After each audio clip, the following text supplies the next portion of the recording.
This is gonna be one of those unedited videos, one of those raw videos that is just gonna go out there.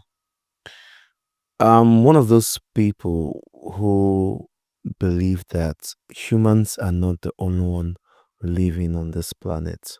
I mean, we are kind of like, at least to me, I feel like we are basically the only ones that are opportuned to go by our day-to-day lives without having to b- appear a certain type of way. There's a reason why I'm saying this.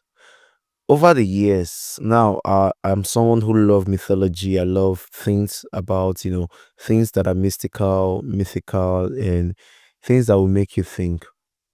Over the years, there are certain things that we hear of and we see, especially in this part of the world. I'm based in Nigeria, and believe me, some things I've witnessed, you'd think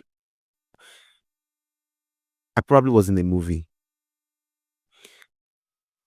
Some would fall under the areas of superstition, while others will not fall in this particular area. Where am I going with this? A particular myth, I should call it myth. Yeah, myth. A particular myth or story or whatever that still has me kind of like fascinated is one particular thing. There was this pastor that came to my school one time. Yeah, I know once I said pastor, a lot of people have tuned off, zoned off, but stay with me on this. The pastor was like, there are a bunch of people, women in the in that school at that particular time that are just walking corpses. Honestly, then it really didn't mean much because I wasn't really reflecting. But recently, I got to think beyond what this pastor said. There have been times where you hear things like, if you went to a Nigerian school in a university in Nigeria, you hear things like there are people that just wear the skin of human beings to go to school, just the way you hear these particular things from um in other mythology. You hear things like skinwalker, doppelganger, but this was not as this was not as touched or as cultivated as the other ones were. This was just raw. You just hear things like there are corpses that are walking inside the school dressed as human beings, but you would never know. And it got me thinking, this is not just it sounds like a film trick, sounds like um something that came out of a script of a movie, but it's actually not. I was somewhere one day where I used to live before with my mom, but I wasn't with my mom on this particular day. I was somewhere one day um in the area where we are sitting, or where we were sitting at that particular time. There's something that is very sacred in Yoruba tradition. A junction that has three roads or three routes.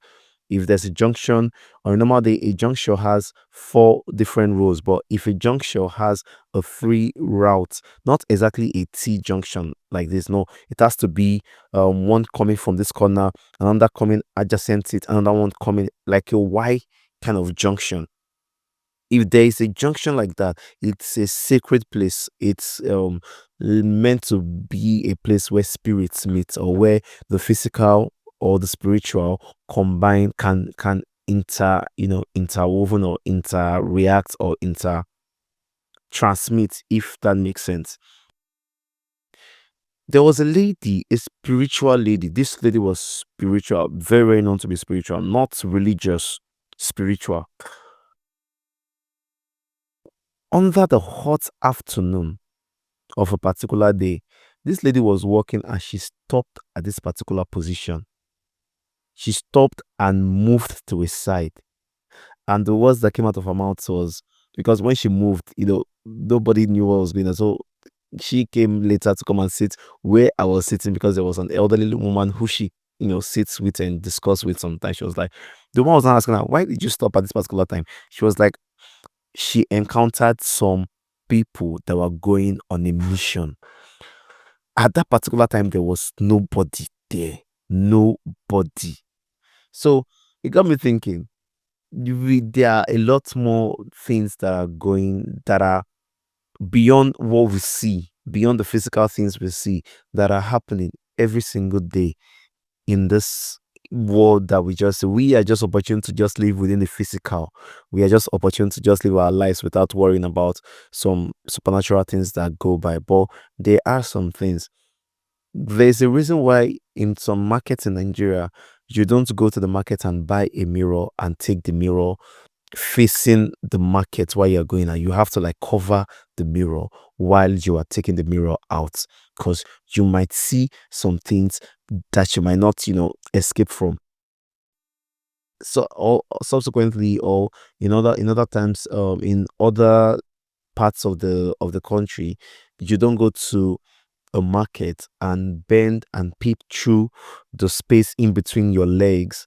You don't bend and peep through the space in between your leg, as in look at the market through this gap in between your legs. You don't do that. If you do that, there are two things. You see things that you may not recover from, or you never stand up again.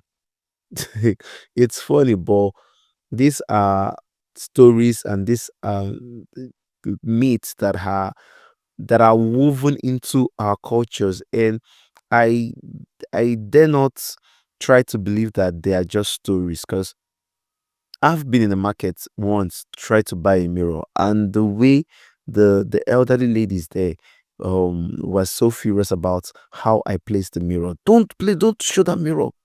Cover it while you're leaving. Things like that really got me thinking. It's fascinating and it's amazing. I just am of this mindset that human beings are not the only ones on this planet. Now, this video was to talk more about the kind of like meta spiritual or metaphysical aspect of things. But then subsequent video I would show more light or throw more light into more aspects of these things as they come to me. This was just a thing that I was just lying on my bed and I just thought about it and I said, yo, I have to make this video before I forget what I'm about to say. And honestly, that's it. No edits, no cuts, nothing, nothing. This is just the whole video. Tales of the Ancient with Mark.